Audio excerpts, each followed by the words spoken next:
तो स्टार्ट करते हैं, समझते हैं कहानी क्या है। बात रही पेपर लीक की, कई लोग आप में से मैसेज देखो अभी भी यहाँ पे लगातार आ रहा है, क्या पेपर लीक हुआ है, क्या पेपर कैंसिल होगा, पेपर कैंसिल कराओ, इस तरह की चीज़ें जो हैं चल रही हैं।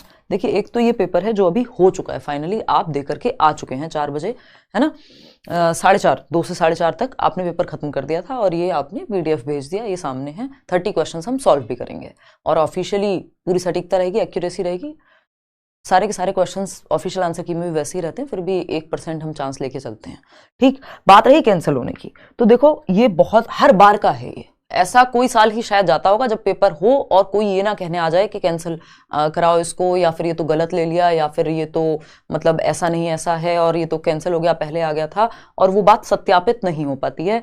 अगर सीटेट की पूरी हिस्ट्री उठा करके आप देखेंगे, रेयर ही कभी ऐसा हुआ होगा कि इस तरह की बात पे CBSE ने कुछ किया है। अगर ऐसा कुछ हुआ भी है कहीं, तो हद से हद जो पर्टिकुलर सेंटर है वहीं के जो एग्जामिनेशन है उसको री एग्जाम करा लिया जाता है किसी भी रीज़न से। मैं कैंसिलेशन तो मतलब मैं रिकॉल ही नहीं कर पा रही हूँ कि कैंसिलेशन की वजह से सीटेट का एग्जाम जो है दोबारा, बहुत पुरानी बात हो गई होगी अगर कभी ऐसा हुआ भी होगा तो, अदरवाइज है नहीं ऐसा। तो मतलब एटलीस्ट 2015-16 से तो मतलब मुझे अच्छे से याद है, तब से तो ऐसा कुछ मुझे याद नहीं आ रहा। तो एक तो इस बात को अभी के लिए साइड करना है, क्योंकि ये मैं और आप सत्यापित नहीं कर सकते कि पेपर लीक हुआ है कि नहीं। न्यूज़ सोशल मीडिया पे तो कुछ भी मतलब चल जाता है कई बार, तो we don't know. Qualifying nature का एग्जाम है तो पता नहीं, शायद इस तरह के कुछ रीजंस रहते हो, लेकिन अभी तो यही है कि आपका पेपर दे के आए हो, 15 दिन बाद आंसर की आएगी, उसके 15 दिन बाद रिजल्ट आएगा, 1 महीने में प्रोसेस पूरा कंप्लीट। ठीक, आते हैं फटाफट से। अगर इस तरह का कुछ हुआ होगा तो वो CBSE का काम है, वो देखेंगे, है ना। आते हैं एक बार, इसमें लगेगा कि हाँ सच में कोई एविडेंस है तब तो इस पर बात की जाएगी, अदरवाइज मुझे नहीं लगता कि इसमें कुछ भी होगा, या इस तरह की चीज़ें कितनी सही हैं उसके लिए आप वेट करिए, है ना। अभी प्रॉपर ऑथेंटिक न्यूज़ का वेट करिए। तो स्टार्ट करते हैं, चाइल्ड डेवलपमेंट एंड पेडागोजी, बाल विकास एवं शिक्षण शास्त्र। पहला क्वेश्चन फटाफट से पिक करेंगे और सॉल्व करना शुरू कर देंगे।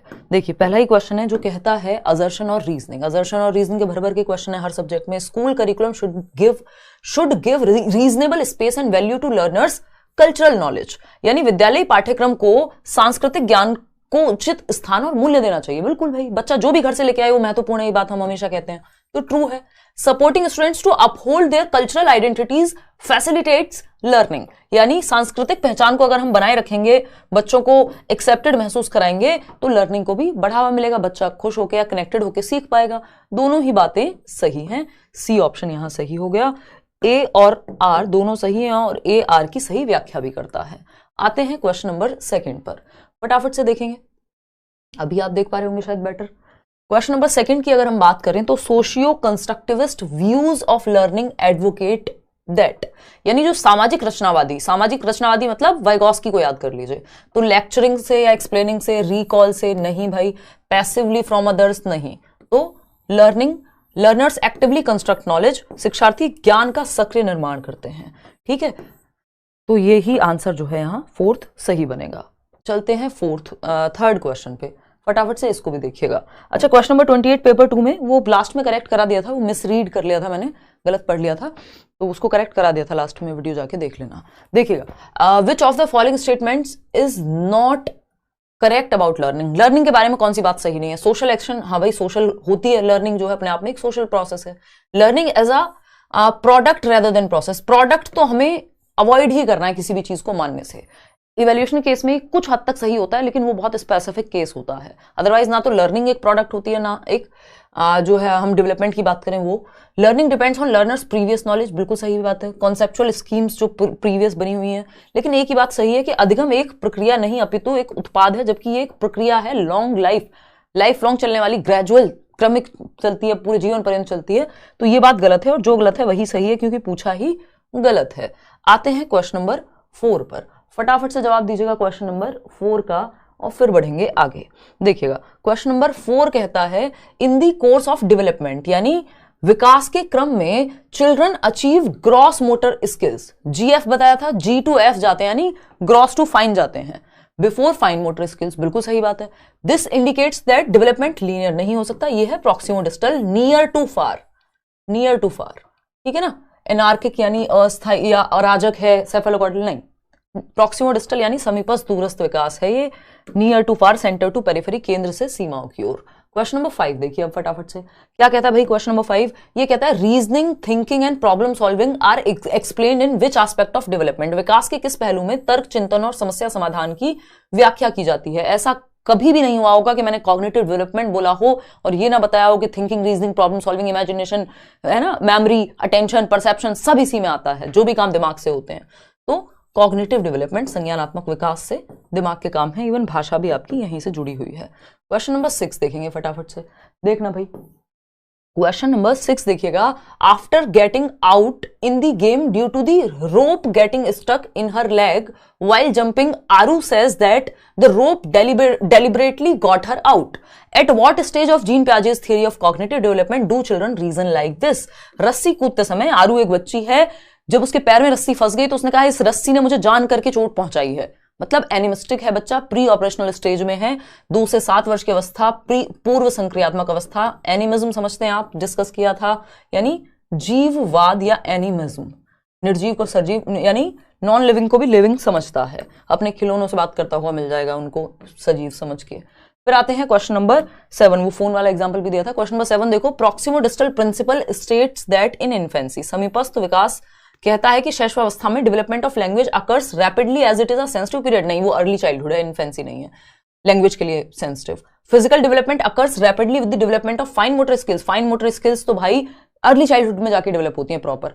जन्म से 2 वर्ष के बच्चे में कितनी फाइन मोटर स्किल्स हैं, है ना, वो तो ग्लास भी ठीक से नहीं पकड़ता। The limbs continue to grow faster than the hands and feet, मतलब एक हाथ से या वैसे, है ना। ये बात एकदम सही है कि जो लिम्स हैं वो हैंड्स एंड फीट से तेजी से बढ़ रहे होते हैं। आगे बढ़ेंगे नेक्स्ट क्वेश्चन पे। हेड टू टो नहीं, प्रॉक्सिमो डिस्टल तो हो ही नहीं सकता, तो ऑप्शन ही हमारे पास सिर्फ एक ही बच रहा था। अगर देखा जाए तो एलिमिनेशन मेथड भी जो हम लगाते हैं बहुत बार, उसका भी इस्तेमाल अगर हम करें तो एक ही ऑप्शन बच रहा था। असर्शन और रीजनिंग का फटाफट से देखिएगा क्या सवाल है, क्या कहता है, देखिएगा फटाफट से क्या कहता है भाई ये सवाल, है ना। पढ़ पा रहे होंगे, नहीं पढ़ पा रहे हैं या फिर अब पढ़ पा रहे हो कंप्लीट, बहुत ही बढ़िया। हल्का सा और इसको जूम इन कर लेंगे, देखना भाई फटाफट से देखते हैं। असर्शन और reason, learners construct their own knowledge based on what they already know, यानी प्रीवियस नॉलेज के आधार पे नई नॉलेज क्रिएट करेंगे। Finding patterns and making linkages with previous knowledge, इससे हेल्प मिलती है इन्फॉर्मेशन को मीनिंगफुली प्रोसेस करने में, यानी पैटर्न ढूंढना, पिछले ज्ञान से जोड़ना, दोनों ही बातें सही हैं। और आर जो है इसका सही एक्सप्लेनेशन भी है, तो थर्ड ऑप्शन ही यहां पे सही बना। आगे बढ़ेंगे क्वेश्चन नंबर 9। अगेन इसी तरह का एक सवाल देखना एक बार, इसी तरह का एक सवाल है। क्वेश्चन नंबर 9 देखो फटाफट, देखना एक बार। क्वेश्चन नंबर 9, हाँ नहीं वो बता दिया पेपर लीक का मैंने आपको शुरुआत में ही। ऐसी खबरें बहुत बार आती हैं। Childhood is experienced differently bye children across cultures, बिल्कुल सही बात है। चाइल्डहुड कोई एक संप्रत्य नहीं, अलग अलग कल्चर में अलग अलग, आपके घर के बच्चे का बचपना और जो रोड पे गुब्बारे बेच रहा है दोनों का बचपना अलग है, एज बेशक सेम हो।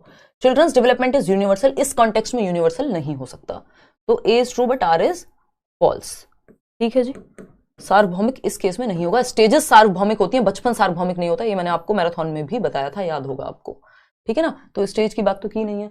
अब देखिए क्वेश्चन नंबर 10 देख लीजिए फटाफट से।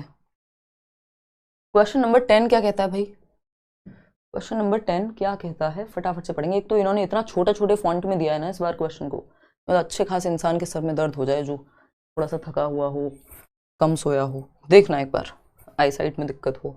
असर्शन क्या है, in Lawrence Kohlberg's moral development theory children move from, देखना लिखा है children move from understanding consequences of acts to determine whether they are good or bad to understanding that rules and laws are flexible and can be changed।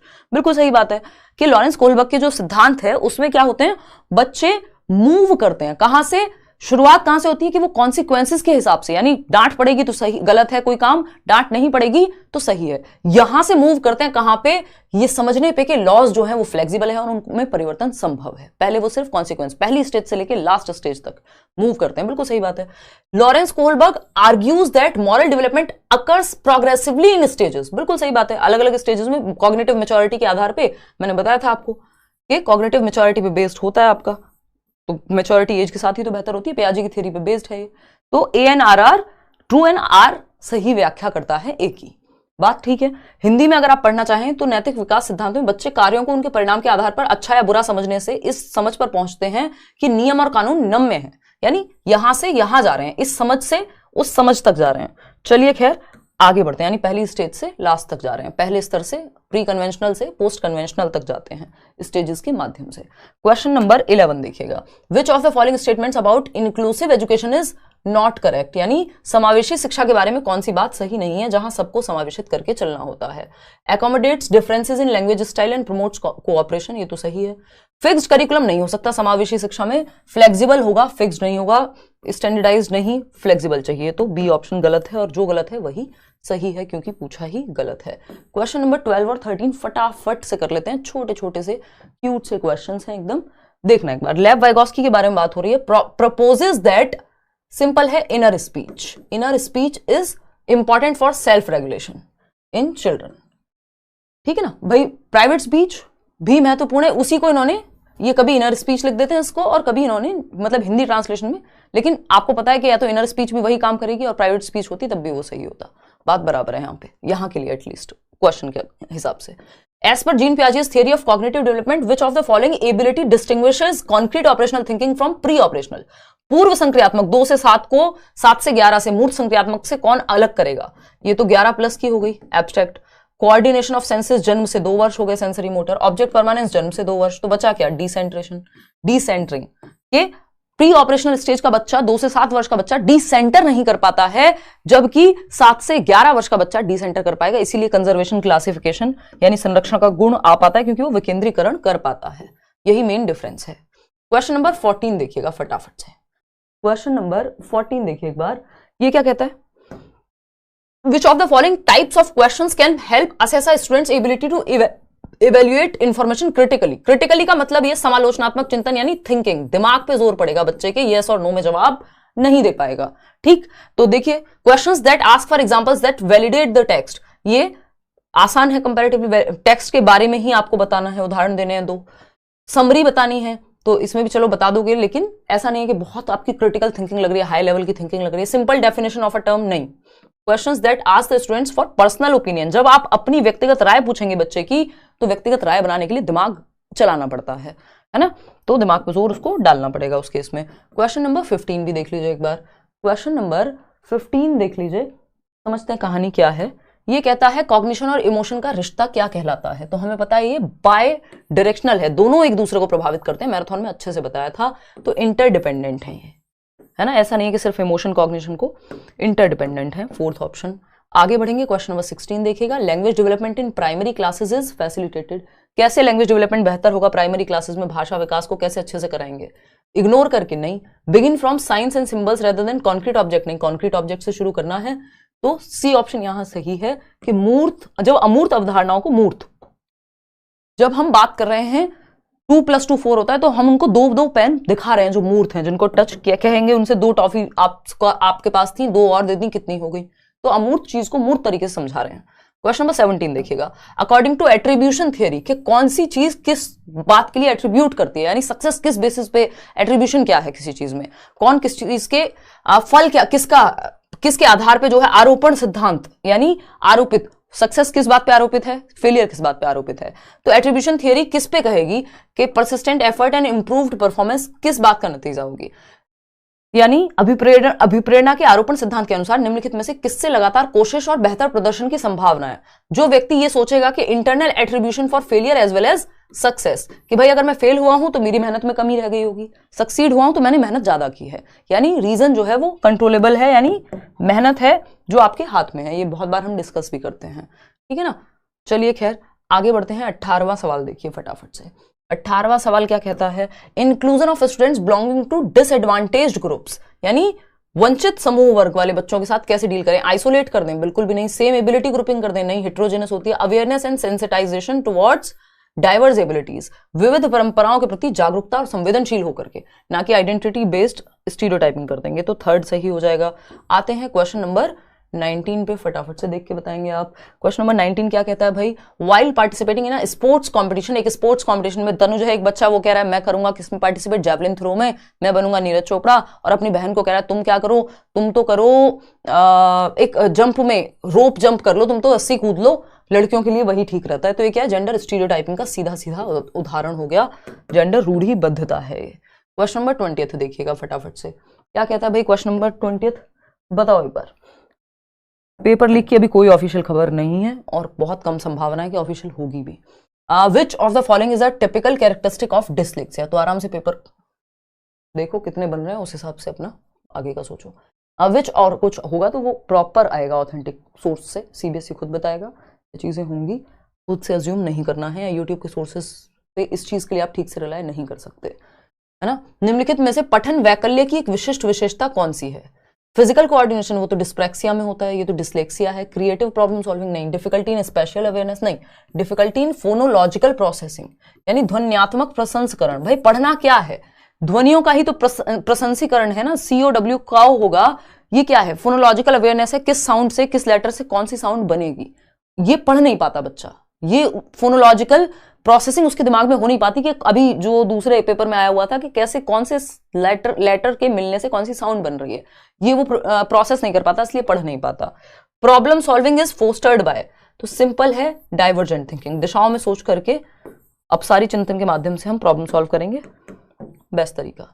आगे बढ़ते हैं, while divergent thinking, जब आप दिशाओं में सोच रहे हैं तो क्या करेंगे, mathematical abilities, multiple answers. Divergent का मतलब ही है मल्टीपल, कन्वर्जेंट है वन करेक्ट आंसर पे आना, मैराथन में बहुत अच्छे से बताया हुआ है। थर्ड ऑप्शन, कई उत्तरों को प्रोत्साहित करना है, अपसारी चिंतन, एक सही समाधान पे, जैसे आप 4 में से एक ऑप्शन चूज कर रहे हैं तो आप अभिसारी यानी कन्वर्जेंट थिंकिंग लगा रहे हैं, ठीक है ना। चलिए क्वेश्चन नंबर 23 देखिए फटाफट से, ये कहता है फॉर्मेटिव असेसमेंट के बारे में क्या सही नहीं है, रचनात्मक मूल्यांकन के बारे में क्या सही नहीं है। ओके आइडेंटिफाई कर लेंगे बिगिनिंग में, ठीक है, गिवन ड्यूरिंग द प्रोसेस, ठीक है, फीडबैक हो जाएगा, कंपेयर नहीं करेंगे भाई, कंपेयर करना यहाँ पे गलत हो जाएगा, और जो गलत है वही सही हो जाएगा, है ना, जो गलत है वही सही हो जाएगा। फ्लेक्सिबिलिटी रखनी है यहाँ पे, ना कि तुलना करनी है बच्चों की आपस में। क्वेश्चन नंबर 24 देखिए फटाफट से, ये थोड़ा सा टेढ़ा पेपर है जो हमारे पास आया है। विच of the following is a characteristic of effective feedback in the classroom, प्रतिपुष्टि की विशेषता, अच्छी प्रतिपुष्टि की विशेषता, तो it is timely and specific, एक तो टाइम पे हो, दूसरा विशिष्ट, जहां बच्चे को समस्या है वहां आप बताएं, जेनरिक वे में नहीं कि आप समझ में नहीं आया कि फीडबैक क्या है, वो नहीं होना चाहिए। इसमें 2 ही चीजें थी। क्वेश्चन नंबर 25 देखिएगा, ये क्या कहता है भाई, क्वेश्चन नंबर 25 कहता है as per Howard Gardner, Howard Gardner का डायरेक्ट क्वेश्चन दिखा नहीं था ना पेपर 2 में, इसमें आया है। हार्वर्ड गार्डनर के अनुसार आपको मैच करना है म्यूजिकल परफॉर्मेंस और कॉम्पोजिशन स्किल्स, ठीक है, special skill of appreciating the natural world, वो नेचुरलिस्टिक होती है। इंट्रापर्सनल यानी सेल्फ, तो ये कह रहे हैं अदर्स की फीलिंग्स को जानना, तो वो तो इंटरपर्सनल होता है। लॉजिको मैथमेटिकल एथलेटिक एबिलिटी नहीं है, लॉजिकल एबिलिटीज है मैथ्स और साइंस की, ठीक है ना। तो एक ही ऑप्शन हमारे पास बचता है संगीतमय का मतलब है प्रदर्शन या रचना करने का कौशल, कुछ परफॉर्म करना, कुछ बजाने हैं, आप म्यूजिक बजा रहे हैं, परफॉर्म कर रहे हैं, कहीं डांस में भी परफॉर्म कर पा रहे हैं, अगर वैसे डांस तो काइनेस्थेटिक में चला जाता है, बट म्यूजिकल रिदम्स के प्रति आप क्या है, परफॉर्म कर पाते हैं, कोई कंपोज कर पा रहे हैं, है ना। तो ये कंपोजिशन स्किल्स, डायरेक्ट म्यूजिक नहीं लिखा है बट हमें इशारे से समझना होगा, क्योंकि बाकी कोई ऑप्शन इसके आसपास भी सही नहीं बैठता। क्वेश्चन नंबर 26 देखिएगा फटाफट। क्वेश्चन नंबर 26 क्या कहता है भाई, कौन सा सही है इंट्रिंसिक मोटिवेशन, आंतरिक अभिप्रेरणा, तो आंतरिक अभिप्रेरणा का रीजन अंदर मिलेगा, अंदर का रीजन पनिशमेंट तो नहीं है, कॉम्पिटिशन तो नहीं है, रिवॉर्ड तो नहीं है, तो 4th ऑप्शन ही बचा, from personal enjoyment of the task, जो अभिप्रेरणा किसी काम को करने वाले मजे के लिए की जा रही है, मुझे पढ़ाने में मजा आ रहा है इसलिए मैं पढ़ा रही हूँ, ये क्या है, इंटरनल मोटिवेशन है, आपको पढ़ने में आ रहा है आप इसलिए पढ़ रहे हैं, कोई और रीजन बाहर नहीं है। मान लीजिए अभी तो यहाँ है पेपर का, बट कई लोग ऐसे भी हैं जो कमेंट्स में आते हैं कि हमें पेपर नहीं देना फिर भी पढ़ रहे हैं। Which of the following is a key principle of progressive education, learning by doing, child centred education, authentic task पे बेस्ड होगी, एक ऐसी प्रमाणिक कार्य होने चाहिए, सोसाइटी के लिए प्रॉब्लम सॉल्विंग होनी चाहिए, बिल्कुल सही बात है, यूनिवर्सल स्टैंडर्डाइज्ड, ये सब पैसिव नहीं। ये बहुत अच्छा क्वेश्चन उन्होंने पूछा, आपको याद होगा जो लोग बैच में होंगे, मैंने ये एक प्रॉपर चार्ट दिखाया भी था, बट शायद ठीक से एक्सप्लेन इस बार नहीं किया था, तो हल्का सा बता भी दिया था, उतने से काम बन जाता वैसे, बट बहुत ज़्यादा इसकी डेप्थ में नहीं गए थे हम, क्योंकि मेरे को लगा कि सीटेट के लेवल पे नहीं पूछते हैं सच, बट यहाँ पे इन्होंने पूछ लिया है, ठीक है ना। लेकिन मैंने वो मेंशन कराया था, हैंडीकैप इम्पेयरमेंट में, ये वैसे भी पेडागोजिकल स्पेशल बैचेस में भी मैं ये कराती हूँ, इम्पेयरमेंट, हैंडीकैप और डिसेबिलिटी। हैंडीकैप होता है जो समाज बना देता है व्यक्ति को, इम्पेयरमेंट होती है जो शारीरिक है या बायोलॉजिकल है, कोई आपके हाथ कटा हुआ है, कुछ और है इस तरह का, कुछ भी हो सकता है जो बायोलॉजिकली ही है। या अगर हम बात करें डिसेबिलिटी की, तो डिसेबिलिटी फंक्शनल होती है, फंक्शन करने की एबिलिटी। जब आप पढ़ नहीं पा रहे हैं डिस्लेक्सिया की वजह से, तो ये फंक्शनली तो हुआ, ठीक है ना। जरूरी नहीं आपको ढूंढ पाए कि बायोलॉजिकल क्या समस्या है, वो न्यूरोलॉजिकल है। इंपेयरमेंट इज अ क्या, ऑपरेटिव, क्रियात्मक है इंपेयरमेंट, नहीं नहीं नहीं, क्या है ये, बायोलॉजिकल होगा। वैसे फिजियोलॉजिकल होता है सही शब्द, बट फिजियोलॉजिकल हमारे पास यहाँ डायरेक्ट ऑप्शन में है नहीं, और ये वाला कॉम्बिनेशन बनेगा नहीं। तो ये जैविक है ना, कोई जैविक है, ये क्या है, इंपेयरमेंट जैविक है। डिसेबिलिटी जो है वो फंक्शनल होती है, ये तो सिंपल ही है। तो सी ऑप्शन ही यहाँ आपका सही बनेगा। इंपेयरमेंट मान लीजिए व्यक्ति का हाथ नहीं है, आंख जो है कुछ लग गया मान लीजिए, और एक आंख खराब हो गई, तो वो इंपेयरमेंट है, उस आंख का खराब होना। उस आंख के खराब होने की वजह से कोई काम ना कर पाना डिसेबिलिटी है। और जो लोग कह रहे हैं कि हम तो कर लेते हैं बेटा, तुमसे नहीं दिख रहा, समाज बनाता है हैंडीकैप। तो ये तीन मुख्य अंतर हैं तीनों में। Which of the following are example of scaffolding. इसमें बहुत तरह तरह की बातें रहेंगी, बट देख लेना, इसमें आंसर यही मिलेगा आपको, क्योंकि बनता ही नहीं है कुछ और, है ना। ये मत कह देना डिसेबिलिटी फिजिकल भी तो हो सकती है, वो सब फंक्शनिंग की बात हो गई, तो वो फंक्शन मतलब फाइनली फंक्शन करने में दिक्कत हो रही है, वो किसी भी रीजन से हो, तो सी ऑप्शन ही सही बैठेगा यहाँ। स्कैफोल्डिंग का उदाहरण, थिंक अलाउड, बच्चा बोल बोल के सोच रहा है, खुद को दिशा देगा, prompt, cues, question, rote rehearsal को छोड़ दें, तो बाकी सब, यानी फर्स्ट ऑप्शन ही यहाँ सही है। फर्स्ट ऑप्शन ही क्या है, सही है, ए बी सी डी। आज के लिए आखिरी सवाल करेंगे अब हम। According to Kohlberg's theory of moral development, at what stage are children self centred and see their own benefit in doing something. यानी सेल्फ सेंटर्ड है, खुद का बेनिफिट देखते हैं, मुझे क्या फायदा होगा इसमें, टिट फॉर टैट, जैसे को तैसा, you scratch my back and I will scratch yours, what's in it for me. ये सारी कहानियां मैंने आपको बताई हैं। ये क्या है, सेकेंड लेवल है। At the third stage in the second, नहीं, first stage second level, at the second stage in the first level, नहीं, first stage in the first level, नहीं, ये क्या दे दिया इन्होंने, दूसरे स्तर के तीसरे चरण में, तीसरे स्तर के पांचवें चरण में, पहले स्तर के पहले चरण में, पहले स्तर के दूसरे चरण में, हाँ, फोर्थ। टिट फॉर टैट पहले ही लेवल की बात हो रही है और उसकी सेकंड स्टेज है ना। Tit for tat, mutual exchange जिसको हम कहते हैं। तो आउट ऑफ 30 कितना आपने स्कोर किया ये बता दीजिए, और पेपर को लेके बिना मतलब बेताब परेशान मत घूमिए।